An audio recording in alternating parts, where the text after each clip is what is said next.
CGCast começando para você, seja muito bem-vindo. Desculpa-me essa minha voz sexy nesse meu retorno atípico a este delicioso podcast com meus amigos Renato Close e Glênio Madruga. Hoje nós vamos falar sobre uma série que está dando o que falar, uma série muito boa da Netflix chamada A Era dos Samurais, mas antes vamos apresentar aqui os nossos queridos colegas, amiguinhos. Renato Close, meu querido Paulo, tudo bem? Tudo bom, Bu? Saudações Bom, segianas, tudo tranquilo? Mac também. Como é que vocês estão? Tudo beleza? Tudo belezinha, cara, tudo jóia. Depois de alguns meses voltando aí a fazer o CGCast, que eu adoro. Isso aí. Muito bom. E ele também, meu querido amigo, o homem mais bonito de Santa Catarina, Glênio Madruga. Tudo bom, Mac? Tudo jóia, tudo jóia. Saudações cavalarianas pra vocês. Eita, Que nós. saudade dessa mesa cheia aí, hein? Todo mundo. Com certeza. Os principais E aí, podcasters militares aqui. O vírus chinês veio te dar um abraço há semanas para trás aí, já recuperado 100%? Pois dá uma cutucada ali no sabiá? Cutucou meio fundo. Queria até manifestar as minhas sinceras desculpas pelo atraso de uma semana aí. A gente já tá fazendo quinzenal justamente para evitar que dê esse tipo de coisa, mas eu passei 3 semanas meio esgualepado aí, não rolou. Imagino. Que bom que deu tudo certo, você e a Su estão bem. Sim. Isso. E bola para frente. Vamos isso lá. E hoje nós vamos falar sobre a série fantástica da Netflix chamada Age of Samurai Battle for Japan. Em português ela está como A Guerra dos Samurais. Ela é uma série de 6 capítulos de mais ou menos 40 minutinhos. Sim. Falando sobre o Japão feudal ali entre 1550 e 1600, né? O final do período Sengoku, o início do Azuchi Momoyama e chega até o Edo. Né, Mac? Depois você me corrige se eu estiver errado, mas é mais ou menos isso. Muito bom, isso aí mesmo. E a série muito bem estruturada, uma série muito bem filmada. Mesmo os atores, eu até achei que não foi muito... foram bons atores que eles colocaram na série, apesar de não conhecer nenhum, né? Não conheço cast japonês de atores da Netflix, mas é uma série que realmente surpreendeu. A gente, muito bem feito. Muito bem feito. Às vezes a gente olha séries históricas e pega algumas coisas que não dá para engolir, mas essa, Age of Samurai Battle for Japan, é uma excelente série de 40 minutos. Tem, obviamente, né, os seus tropeços, os seus engasgos, mas no geral, ela vai ganhar uma boa nota no final desse CGCast aqui. Mas, Mac, fala um pouquinho do contexto, né, dessa série Age of Samurai. Pois é, a série foca nas 3 pessoas consideradas os grandes unificadores do Japão, que são o Oda Nobunaga, o Toyotomi Hideyoshi e o Tokugawa Ieyasu. Lembrando que a formação dos nomes no Japão é o sobrenome antes, né, o nome do clã ou da família antes e o nome da pessoa depois. Então a gente tem o clã Oda, os Toyotomi, que a gente vai falar um pouco deles depois, e o clã Tokugawa. E isso você já adiantou dentro de um recorte de tempo que vai na série de 1551 a 1616, um período que visualmente, já pegando no pé aqui, o Ieyasu praticamente não envelhece. Ele só vai 50 anos com a mesma cara. Eles economizaram no ator, né? Exatamente, economizaram no ator. Botaram um pozinho no cabelo dele no finalzinho do último capítulo, mas fora isso, 50 anos. Eles deram uma branqueada na barba do Hideyoshi também, no final, né? Sim. Mas bem no finalzinho também. Cuidaram um pouco mais do Hideyoshi. O Nobunaga ficou com aquela cara de louco varrido a série inteira, né? Foi.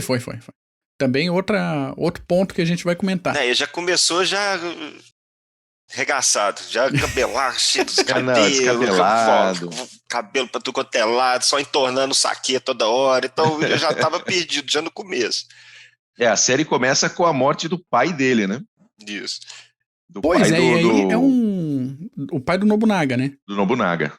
E é uma coisa que eles falam muito rápido na série, assim, porque um período de guerra civil de 100 e poucos anos e não sei, e não fala mais nada, cara. Eu achei isso um dos poucos problemas sérios da série, assim, porque que guerra civil que é essa, assim, da onde que surgiu esse negócio, da onde que chegou esses caras, qual é do era Oda, algo né? que dá pra explicar ali em 15 segundinhos. Rápido, Assim, assim, pra você ter um background um já background melhor, perfeito para pegar a série.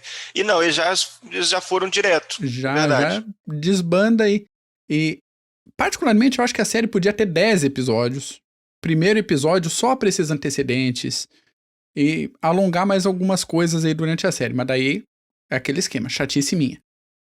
Mas falei dos antecedentes, então eu tenho a obrigação de apresentar esses antecedentes. Entre 1336 e 1573, que é um período bem relevante aí de 237 anos, sim, o Japão viveu o período do shogunato Ashikaga. Daí houve uma tentativa de o imperador retomar o poder, coisa que a gente vai ver lá em 1868 de novo. E nessa época foi chamada de Restauração Kemu. E a tentativa falhou e um líder militar assumiu o governo de fato. Acontece que houve também uma crise de sucessão, e já no final desse shogunato, né, que disparou a Guerra de Onin, que durou 10 anos aí, e a gente está falando agora especificamente do período 1467 a 1477. Essa guerra, com base em sucessão, acabou crescendo, envolvendo quase todos os grandes clãs tradicionais do Japão. Isso significa, esmiuçadamente, um bando de líderes guerreiros de famílias tradicionais antigas, sim. que nenhum deles tinha força o suficiente para vencer os outros e tomar o poder para si. Então a gente tem um contexto de um shogunato de 237 anos que cai, e esse vácuo passa a sofrer disputa para ser preenchido. Essa guerra civil que começou com a Guerra de Onin e que evoluiu para a Guerra Civil é o período chamado Período dos Estados Beligerantes, que é essa confusão de um monte de pequenos exércitos aí para tentar assumir o poder do antigo shogunato Ashikaga. Esse é o contexto que eu acho que deveria ser melhor explicado na série. Por quê? Os Oda estavam lá no canto assim, uma guerra civil, vou conquistar meus vizinhos. Como assim? Né? Podia ser mais explicado. Podia ter dado uma contado a história do jeito que foi, mais ou menos. Então, 40 minutinhos pra falar isso. Ia dar um contexto ainda melhor para aquele sentimento que era no Japão feudal, de guerra constante. Aliados, você tem que fazer alianças e tudo isso.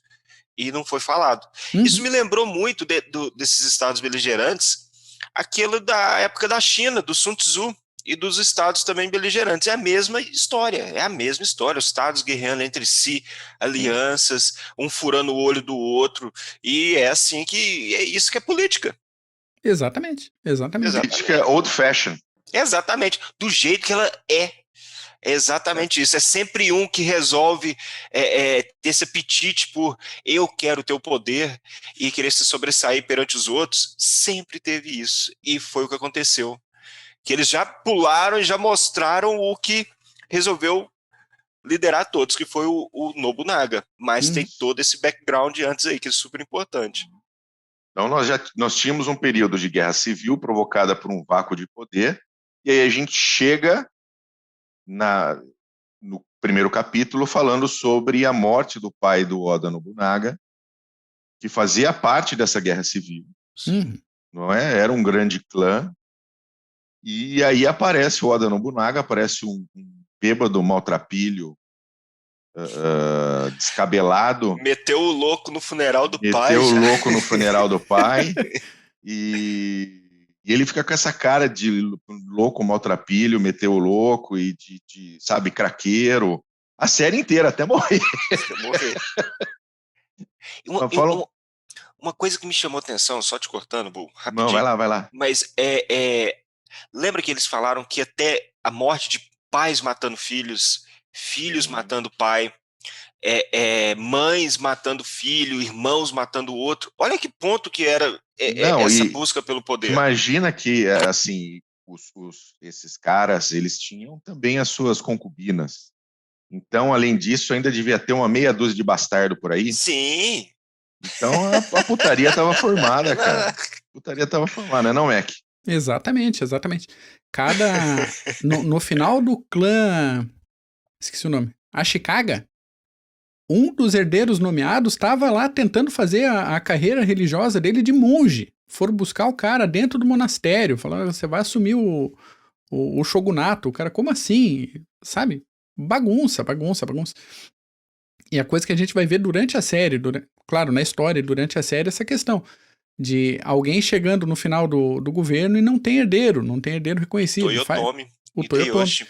E faz o que com aquilo? Para uma concubina para tentar e não conseguiu. Exatamente. Então deu ruim. Complicado. Deu ruim. Não, ele teve que apontar o sobrinho, se eu não me lembro, se eu tô certo, acho que foi o sobrinho que ele apontou, não foi?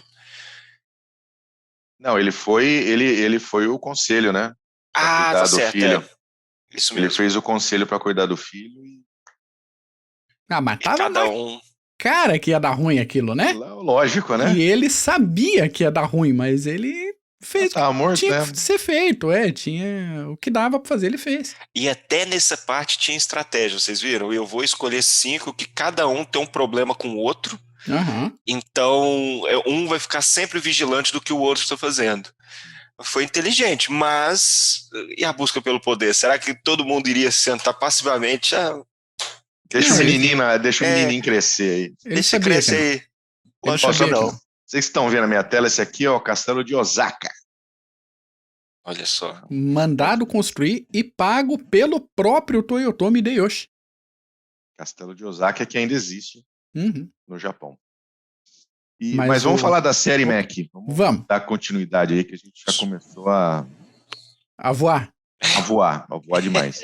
A gente falou que a série é curtinha, né? 6 episódios. Então a gente, fazendo aqui uma sinopse rápida. O primeiro episódio é a ascensão do Nobunaga, que mostra esse início que a gente comentou aí, apresenta o Nobunaga como o irmão mais rebelde da família Oda, e as disputas e o crescimento dele como líder do clã e como guerreiro habilidoso em campo de batalha.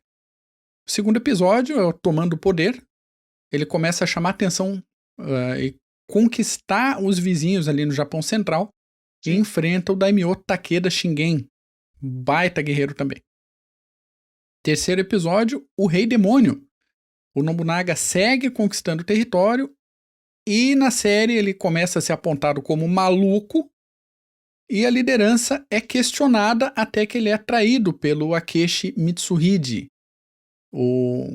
A sequência é que o Mitsuhide invadiu o lugar onde ele estava descansando antes de uma batalha, deu um zaralho lá. E segundo a história que se conta, segundo a lenda tal, o Mitsuhide teria forçado ele, o Oda, a cometer suicídio, para ter uma morte honrosa. Particularmente eu duvido muito que isso tenha acontecido, porém, se o Mitsuhide contasse que tinha fatiado o Oda Nobunaga em 18 pedacinhos, toda a questão de honra e o legado do Oda seria jogado no lixo e não teria Sim. legitimidade para o próprio Mitsuhide tentar levar adiante esse legado. Acontece que o Mitsuhide assume o poder por 2 semanas até ser morto pelo Toyotomi Hideyoshi, que finalmente vai assumir o lugar do Nobunaga e seguir o governo. Só fazendo mais um apontamento, o Oda Nobunaga, primeiro líder dessa fase aí de unificação do Japão. Os outros 2 nomes, tanto o Hideyoshi quanto o Ieyasu, eram subordinados dele. Eram generais dele ali, comandantes de campo também.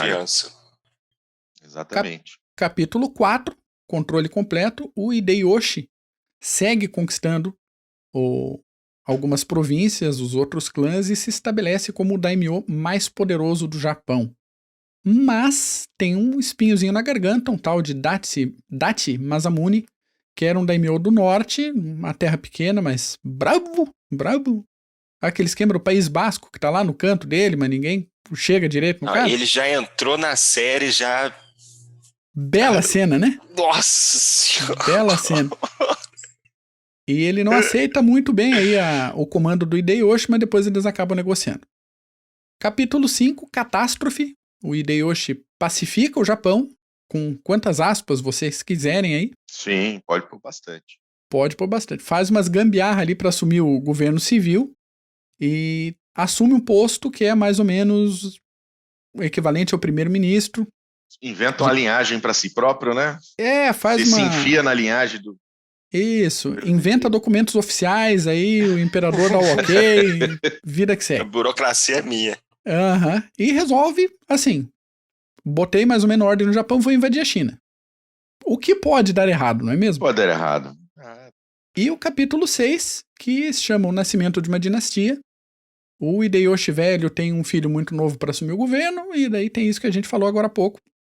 A nomeação dos regentes que deveriam cuidar desse herdeiro, até o herdeiro ter idade suficiente, mas claro que, de novo, o que pode dar errado com uma situação dessa, né? O futuro do Japão na mão de 5 camaradas que nenhum se acerta com o outro. Então, esperando para ver se o moleque vai fazer alguma coisa. Vai dar certo. Se Não eles vai dar matavam o certo. próprio filho, Ministros. matavam o próprio filho por causa de sucessão, não vão matar o filho dos outros? E ganchinho também, não é spoiler porque é história, tem 500 anos esse spoiler ali, pelo amor de Deus, né? Mas a gente tem um problema, assim, que o próprio Oda Nobunaga fez o Ieyasu matar a esposa e o filho. Sim. Entende? Então, como assim? Daí, cara, matam o Nobunaga, morre o Hideyoshi. O Ieyasu tem uma pilha de fatores para não deixar o moleque lá assumir. Então, grande o moleque até que dura bastante. Dura. O Ieyasu foi bem bondoso, tranquilo, podia ter degolado o moleque lá. É isso que eu achei. Eu achei que no no final ele iria fazer isso, mas não, continuou. Deixa lá, deixa crescer primeiro, depois eu dou conta dele. É isso aí. Isso. E não foi difícil. Mas falando um pouquinho das séries, pontos positivos aí, hein, Mac? Historicamente falando, vai? Vamos lá. Porque eu sei que tem uns tropicãozinho ali que... Não, a gente vai chegar. Você falou até da interpretação dos atores aí. Achei muito legal também, achei legal eles falando em japonês, não em inglês, dá um negócio de autenticidade. Né? Um negócio bem louco. Fantástico. E é interessante a gente ver esse tipo de produção, mesmo não sendo uma produção feita no Japão. Essa preocupação com o casting todo que fale japonês, podem não ser japoneses, mas que fale japonês para dar essa ambientação. Não, e você não vê assim uma atuação forçada, nada disso. São atores de ótima qualidade. Exato. Entendeu? São muito. O que faz o Oda Nobunaga eu achei fantástico, cara. Ele tem a cara muito de bom, malucão mesmo. Malucão. É cracudo mesmo. O cara é bom.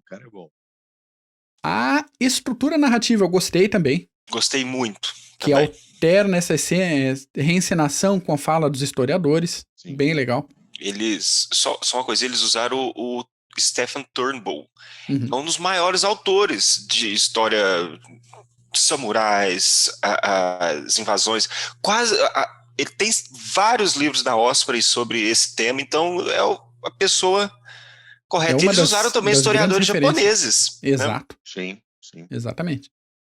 A velocidade da série eu achei bem interessante, não dá tempo de respirar, tem muita informação. Por mais que tenha ficado bastante coisa de fora, tem muita informação. E não sei vocês, mas me lembrou muito a estrutura de mangá. Que é tudo rápido, quadros rápidos. Pensado nisso.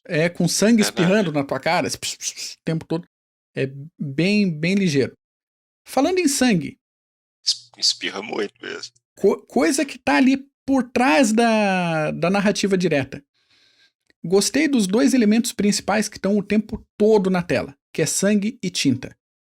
Então, deixar essa mensagem que a história do Japão foi escrita com sangue e tinta, eu achei muito legalzinho. Muito bom. Cenas de batalha muito boas.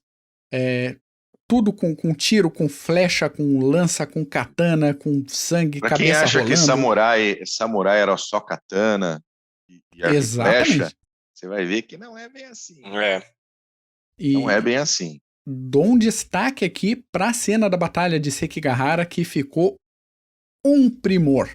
Saiu daquele foco de luta corpo a corpo, que depois do terceiro, quarto episódio, você fala, mas que só esses malucos se dando na cara, parece, né? Muito básica a tática quando cai no corpo a corpo, e a gente vê isso até o século XX, quando cai pra guerra de trincheira, por exemplo, é isso aí mesmo, é baioneta e um espetador. Sim. E, por fim, uma coisa que todo mundo vem falando sobre essa série, que é figurino, recriação de armadura. Tem um ou outro probleminha, que tem uns caras ali que parece personagem de filme de fantasia chinês? Tem. Aqueles vestidos de dragão. Com os cabelos de penacho pra cima, os negócios. Porra, mas, ok. Do modo geral, a recriação de armaduras e uniformes e roupas de combate, bonitinho também. Muito bom. Os pontos principais da história, todos lá. Tem essa conexão também que eles fizeram logo no início com Oda, acho que foi no primeiro episódio, se não no segundo, da chegada das armas de fogo, né? Através dos portugueses, apesar disso ter sido falado assim, bem rapidinho. Uma linha. Foi assim, então, temos armas de fogo porque um navio português aqui enroscou na pedra. E apareceu arma de fogo e, de repente, todo mundo sabe usar essa merda. Isso. Não é bem assim. Exatamente. Entendeu? Esse é um ponto para a gente pegar, porque o Japão não era totalmente isolado e que não conhecia ninguém para fora e ninguém nunca chegou. Não é bem assim, especialmente os portugueses. O Nobunaga e mostra que ele fez o treinamento, dando treinamento para o campesinato, os camponeses todos, e isso é bem interessante. A série mostra muito bem essa aceitação do Nobunaga para a tecnologia de fora, e ele aceitou de muito bom grado e usou de forma estratégica e para atingir a máxima a performance desses arcabuzes, por exemplo. E ele desenvolveu o tiro ininterrupto antes de Gustavo Adolfo, 30 anos antes, que é aquele fogo em repetição através das fileiras. Enquanto um tira, o outro está recarregando, enquanto a outra fileira vai atirar, usa arco e flecha também. Isso é sensacional. E eles mostraram isso, que atirava enquanto na melé, que eles falam, que era o combate corpo a corpo, e depois partiam para cima. Eu acho que ficou bem legal eles mostrando isso na série, essa aceitação, e depois foi banido. E logo tava todo mundo usando, né? Todo mundo. Os monges... Funciona? Monge usando arma, os carequinha lá, tal, todo mundo acha que monge, e outra coisa que a série deixou bem claro, lá não existia monge que ficava só rezando e pronto, não, eles matavam pela causa. Eles participavam ativamente da vida política. Isso, aí mostra eles atirando com katanas e tudo, eles iam pro combate também, e a série mostrou muito bem isso. Mas fala um pouco dos portugueses aí, man. Então, antes da gente chegar nos pontos negativos para dar uma bagunçada, né? Os portugueses. Onde estão os portugueses, né? Início dos anos 1500, portugueses navegando pelo mundo, dando a volta para cima e para baixo, acabaram chegando no Japão. Tem várias versões aí para o que aconteceu nesse primeiro contato, mas o fato é, entre 1542 e 1543, eles aportaram lá. Isso é pouco menos de 10 anos antes da morte do pai do Oda Nobunaga. Depois dos primeiros contatos e dos acertos comerciais, os missionários portugueses, principalmente os jesuítas, chegaram ao Japão. E isso a gente está falando em 1549. E começaram a difundir tanto o cristianismo como o uso de armas de fogo. São Francisco Xavier. É isso aí. Que foi para lá. Aí, nos anos seguintes, aquele negócio todo, eles foram apoiados pelo daimyo local, que era o Matsura Takanobu. Os religiosos começaram a evangelização, calaram e acabaram expulsos da região em 1558.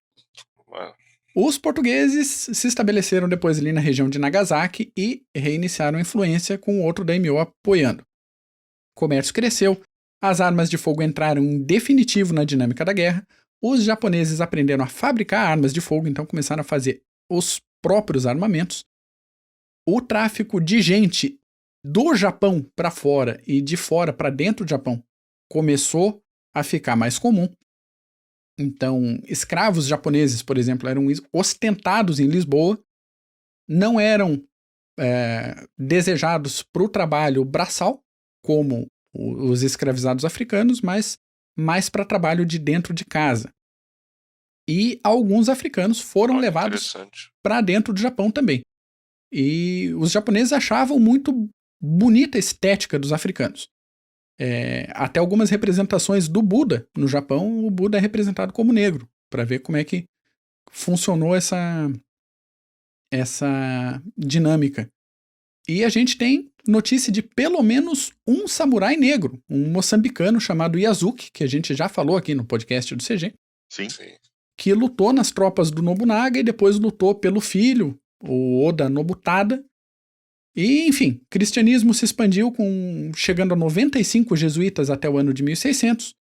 Desses 95, 57 eram portugueses, 20 eram espanhóis e 18 eram italianos.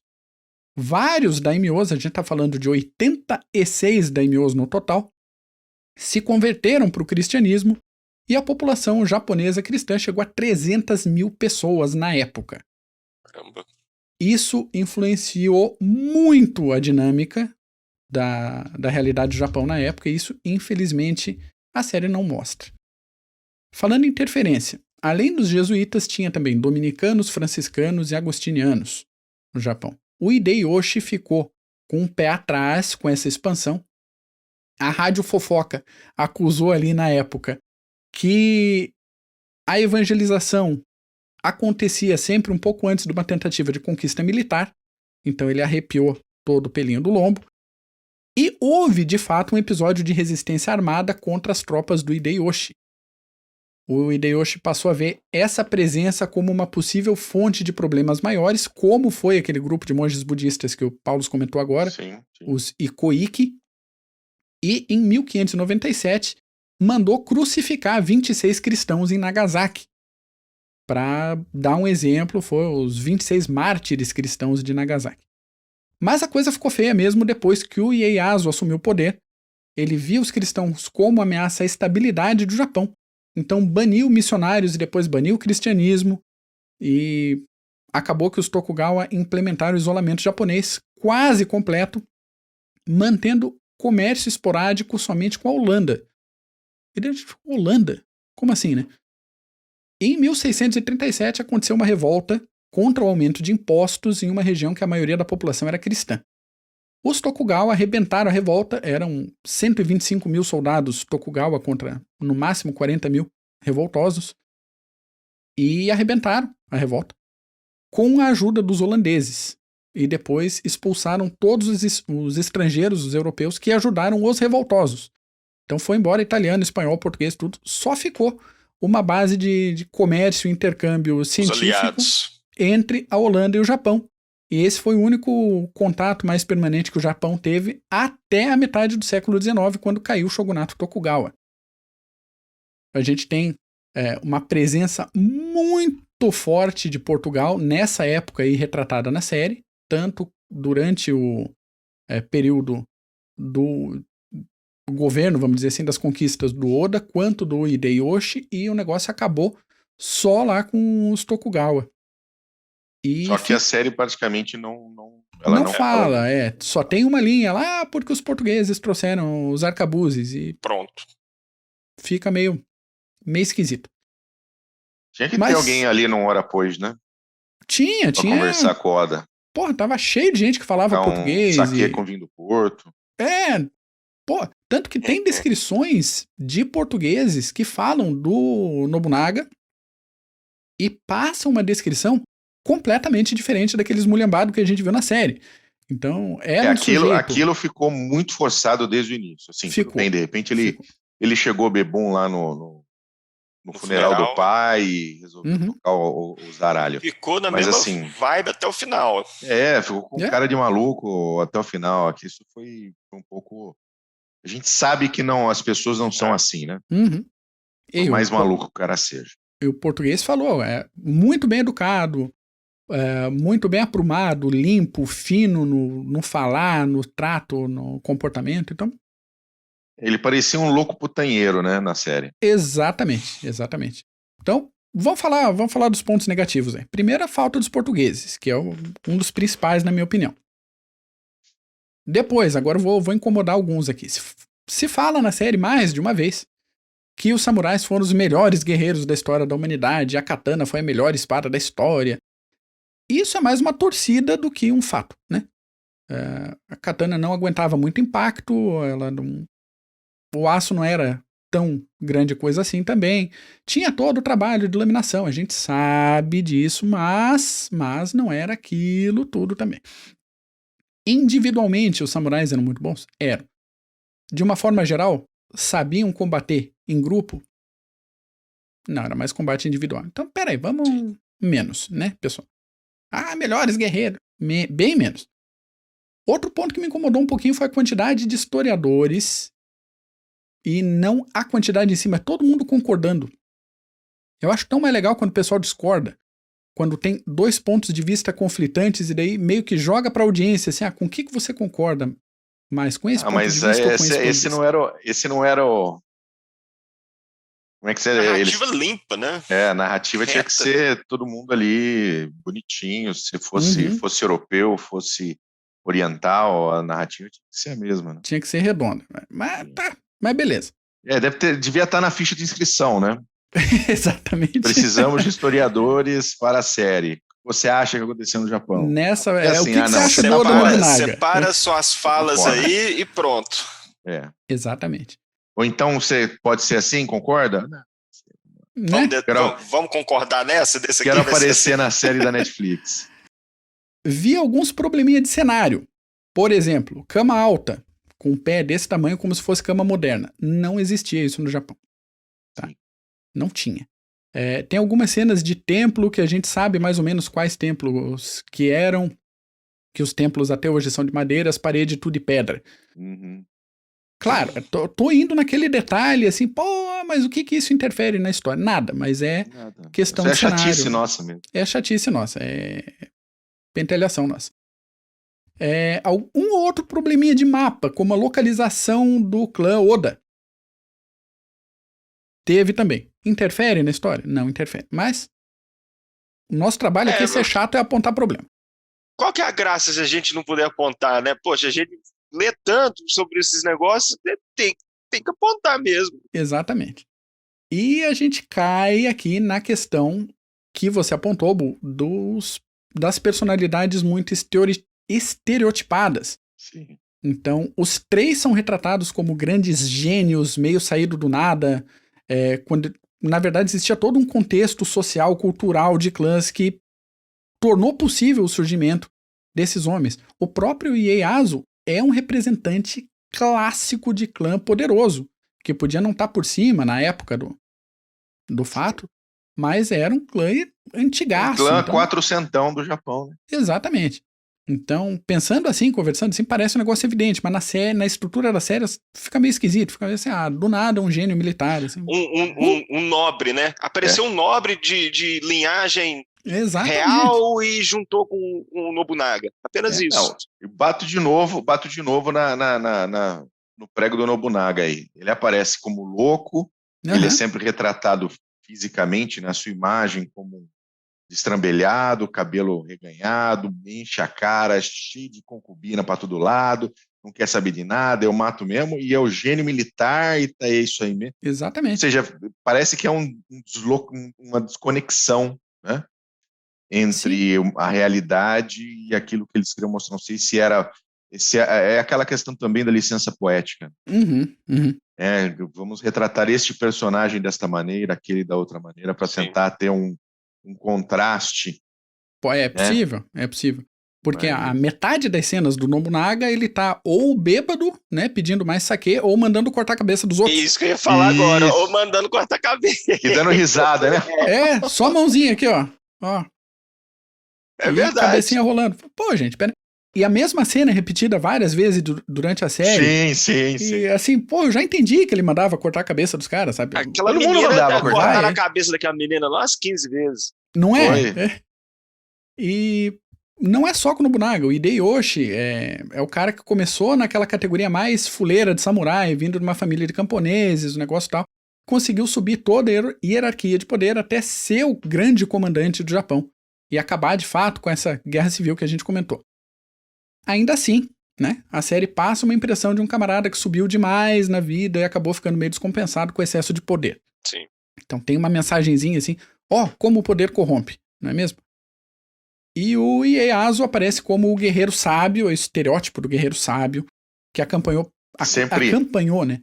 Sério, né? Sério, disciplinado. Sério, sempre, né? Acompanhou toda a campanha do Nobunaga, do Hideyoshi, para depois da morte do Hideyoshi mexer os pauzinhos lá. Manteve aos 25 anos de idade, né? Durante os 40 que ele... Aquilo ali... Saque bom. Nada, né? Esse saque aí é da pesada mesmo, porque idêntico. Mas, eu ainda acho que o tratamento do Nobunaga, eu concordo completamente contigo, foi o mais esculhambado. Vamos falar do Nobunaga. Na série fica clara a situação do Hideyoshi assumindo o governo com o aval do imperador. Mas, coisa que não foi mostrada, o Nobunaga também teve reconhecimento imperial. Primeiro como nobre da corte, depois como ministro de Estado. E isso a gente está falando que ele teve o comando oficial dos ministérios da Guerra, da Justiça, do Tesouro e da Casa Imperial do Japão. Tá? A diferença para o Hideyoshi é que o Hideyoshi assumiu como chanceler, ou como primeiro-ministro do reino, e depois como conselheiro do imperador, tendo acesso a um nível que só aquela família tradicional lá que ele deu a gambiarra, ela forjou os documentos oficiais para ter acesso. E para completar, o Ieyasu assumiu o posto de ministro de Estado, igual o Nobunaga, em 1603, depois da Batalha de Sekigahara, que aconteceu em 1600, e assumiu como chanceler em 1616, se não me engano. Ainda sobre o Nobunaga, a influência dele no Japão é muito maior do que ser esse conquistador bêbado, putanheiro, desmulambado.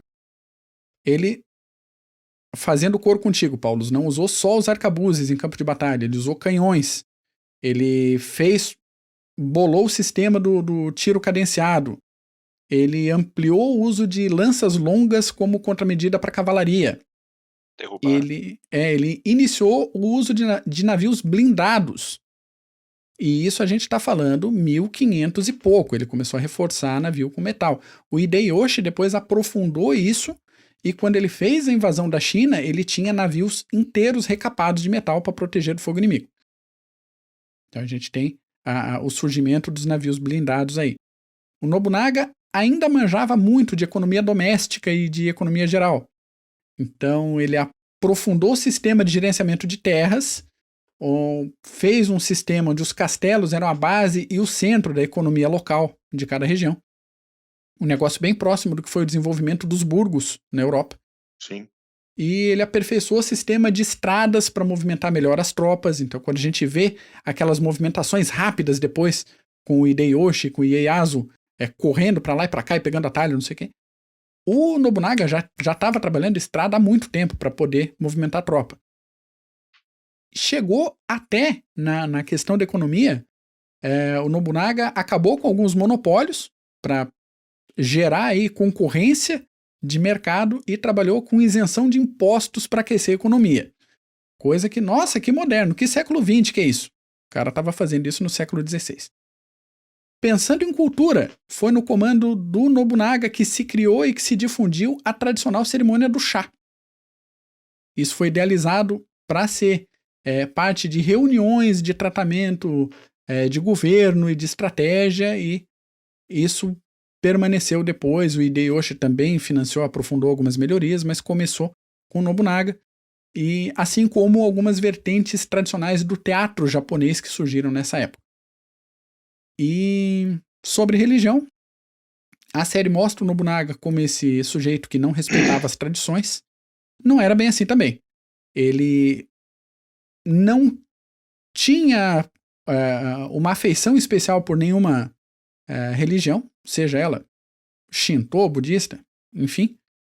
Combateu os Ikuiki, porque esse grupo desafiou ele militarmente, mas ele nunca questionou nem a autoridade imperial, nem os outros templos que não incomodavam ele militarmente. Então, Só quem era ameaça, né? exatamente. Quer fazer o teu, faz aí, beleza, eu não vou incomodar vocês, cada um na sua, desde que vocês não ameacem o meu comando.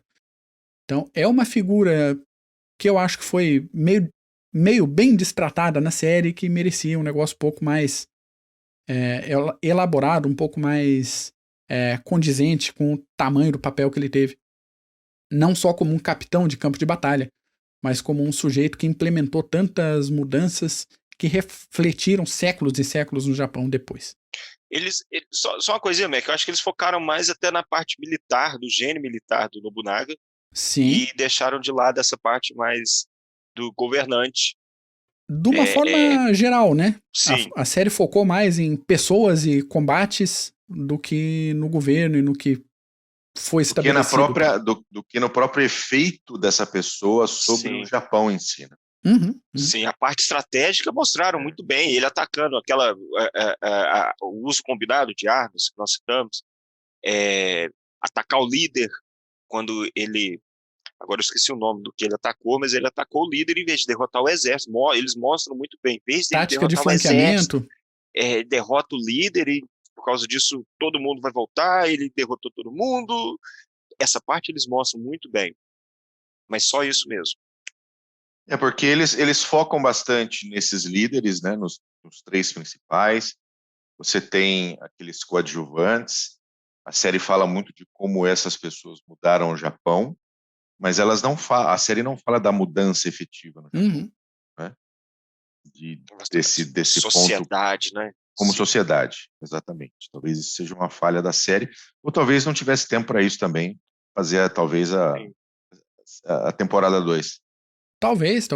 Mas é aí que eu acho que eu volto naquele ponto do início da nossa conversa. Podia ter uns 10 episódios, né? Para trabalhar um pouquinho mais algumas coisas, hein? E como você falou também, Mac, são 6 intensos. Sim. Porque toda hora o pau tora o tempo inteiro, né? É um novo líder, um novo objetivo. Então tem que ficar ligado toda hora. Se cochilar um pouco, você já perde o fio da meada ali. Pois é, e o encerramento também ficou meio... Eu achei que ficou um pouquinho corrido, assim. Tá, o Ieyasu assume o governo e morre um pouquinho depois, assume o filho e, nossa, 250 anos de paz. Acabou, né? Paz, cara pálida. Teve um monte de troço lá, sabe? Não foi tranquilo o shogunato Tokugawa. Não foi assim, paz, até 1868. Proibiram armas de fogo. Pô, gente, peraí. Toda essa política por trás. Eu acho que a parte que ficou pouquinho mais bem trabalhada foi a do Hideyoshi, que mostrou lá a questão da legislação que ele fez, política de desarmamento dos camponeses, que foi o caminho que ele traçou, sem vergonha, subindo lá de camponês simples, e mandou desarmar todo mundo. Fala, eles falam, ele fechou a porta. Fechei a porta, exatamente. Então essa parte de governo do Hideyoshi ficou um pouco mais bem trabalhada, mas só dele também. As pontas ficaram meio esquecidas. Ainda assim, falei, e mantenho uma ótima avaliação pra série. Sim, sem dúvida. Do mesmo jeito. Não dá pra ter tudo, né? Sim. Não dá pra ter Vale tudo. muito a pena assistir. Mesmo que não vai ser perfeito. Isso todos nós sabemos. Mas vale muito a pena, vai deixar a pessoa que for ver vai ficar vidrada nos 6 episódios. Sim, e eu acho o seguinte também, tô achando muita coisa, eu tô falando para caramba, não? Vai fundo. A gente não tem costume, a gente, aqui no Brasil principalmente, não vou nem falar do Ocidente, mas aqui no Brasil a gente mal conhece a história do Brasil. Quanto mais do Japão, né? E pro Ocidente, de uma forma geral, a gente não conhece muito a história do Oriente Médio pra frente, a gente praticamente não vê. Então, pro público geral, baita série como ponto de partida para estudo, para ir atrás de livro, para ir atrás de outras obras, para ver filme. Então a gente tem filmes como Sete Samurais, um clássico do cinema japonês, mas prepara o lombo, que é 4h30 de filme, se não me engano. Tem Kagemusha, que fala do Nobunaga. Tem Silêncio, que fala dos jesuítas no Japão. Tem várias obras paralelas aí, tanto de O cinema Último quanto de Samurai. livro. Aí, ó. Tem bastante coisa que dá pra... O Último Samurai é fogo, né, cara? Que, É pra que dá foder, pra ir né? atrás. Mas é um bom ponto de partida. A voz abandonada. Na década de 80 teve uma série chamada Shogun. Aí, ó. Você lembra disso, Mac, ou não? Você é muito... Remotamente. Tinha uma série chamada Shogun, que era sobre um ocidental que num naufrágio acabava nas praias japonesas e começava ali a ter o seu contato, e aí ele começa a ser absorvido, ele começa a absorver toda a cultura japonesa, né? E eu não me lembro qual é o nome do ator, cara. Não me lembro se era o Donald Sutherland que fazia acho que era um britânico, inclusive. Mas foi uma série bem legal, cara. Passava na Globo, na Record, não lembro, tá? No meio dos anos 80, Shogun. Não sei nem, talvez tenha no YouTube. Fica a recomendação aí pra assistir também, então. Mais uma. Senhores, o que mais? E É aí? isso. Falamos. Agora o pessoal tem que assistir. É muito bom. Foi com Richard Chamberlain. Tava Richard procurando a Chamberlain, referência aí. ele que faz esse ocidental que acaba nas praias japonesas e é um marinheiro britânico. Shogun, o nome? Shogun. Né? Ele sobrevive ao naufrágio na costa do Japão feudal no século XVII. Aos poucos ele se envolve na teia política do país, se tornando confidente do Lorde Toranaga, que é interpretado pelo Toshiro Mifune. Muito bom. Mais um. Esse parece que foi o destino até aqui, eu achei uma reportagem aqui de 2018 que a FX ia fazer um remake, mas... Pois é, tem sobre o Yazuki. Vou aproveitar os 2 pontos. Parece também que o destino dele foi esse. Foi entrar na cultura japonesa, se livrar ali da influência portuguesa e se mesclar ali na sociedade japonesa. E parece que tava pra sair uma série, um filme, alguma coisa sobre o Yazuki, esse samurai negro. Mas tá na fase do disse-me-disse, ainda não tem confirmação nenhuma ainda, mas estamos de olho. A hora que for sair a gente fala aqui no podcast. Estamos de olho. Com certeza. Muito bom. Mac, de 0 a 5 kataninhas, quantas kataninhas você dá para essa série da Netflix? 4,5. 4 kataninhas e meio. Por causa do tratamento do Nobunaga ali, se não era 5. Então tá bom. E você, Paulo? 475. 475, hein? Altíssima nota aqui. Isso aí só pra... É muito bom. Lógico, um 5 não dá. Mas eu gostei muito. Achei que é bem intenso a série inteira, os 6 episódios. Tem sangue pra todo lado. Perdi a conta de quantas pessoas que cometeram seppuku durante a série. Nossa. Né, o pessoal arrancando as tripas pra toda fora. Toda hora. Um xingou o outro, achou ruim e cortou a barriga. Toda hora. Eu falei, não é possível. Mas a cena impagável foi com o Dachi Masamune. Aquela deixa pra assistir, mas aquela lá foi de fuder. Que termina um episódio com o início dessa cena e começa o episódio seguinte, você fica, o que é isso, não é mesmo? Você ainda tá, porra, como que ele fez isso? Mas é legal. Bom, eu vou ficar com 4 kataninhas e meia também pela falta de às vezes de informações sobre essa influência portuguesa e essa questão realmente esse estereótipo do Oda Nobunaga que a série fez ele é um bêbado, ele só se preocupa com concubinas, ele mete o louco, mas ele também é um gênio. Pois é. Tem até uma parte na série que eles falam assim, que ele tem essa personalidade, mas ele faz o dever de casa muito bem. Tem uma hora que um historiador fala, mas ele faz o dever de casa muito bem. E quando ele foi ajudar, eu acho que o Hideyoshi, e foi lá, ajudou, deu certo tudo. Não, foi o filho dele, quando ele foi ajudar o filho dele, se eu não me engano. Então, eles falam, ele é assim, mas faz o dever de casa. Muito bom. Tá bom, excelente. Senhores, muito obrigado, hein, pela sua augusta e generosa presença nesta manhã de domingo, onde estamos gravando. Muito bom. E, Mac, você tem alguma sugestão de livro hoje? Eu tenho, mas eu vou deixar na descrição do episódio, porque eu tenho que filtrar as coisas aqui pra não botar muita coisa redundante uma por cima da outra. Ah, então tá bom. Maravilha. Então vocês vão ver na descrição do episódio as nossas sugestões de livros, filmes, minisséries e daí pra frente. Beleza, Mac? Obrigado. Valeu, Bull. Valeu, muito Paulo. Bom ter você no microfone de novo. Muito bom. Vamos ver se torna mais frequente, eu espero. Valeu, gente. Para você que ficou até agora, um grande abraço. Obrigado. Tchau. Valeu.